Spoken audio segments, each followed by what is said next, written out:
देखो, पहले ही जैसे जयंत राव जी ने कहा, जितने लोग हमारे साथ अभी रहे और उन्होंने संघर्ष किया, हम उनको लेकर आगे जाएंगे। और कुछ लोग अगर आना चाहते हैं, सिर्फ ये या वो ऐसे नहीं, तो खींचातानी किए बिना अगर वो आना चाहते तो देखेंगे। लेकिन मैं जिसका नाम आपने लिया वो नाम लेकर मैं कुछ नहीं कहना चाहता, मैं जनरल बात कर रहा हूं। ठीक है।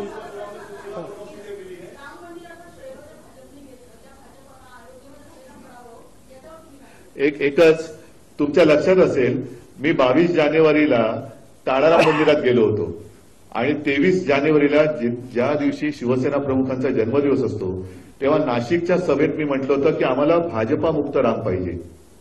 तो भाजपा मुक्त राम अयोध्यावासियांनी आणि उत्तर प्रदेश जिथे जिथे प्रभू रामचंद्राचं वास्तव्य होतं तिथे तिथे भाजपाने सपाटून मार खाल्लेला आहे।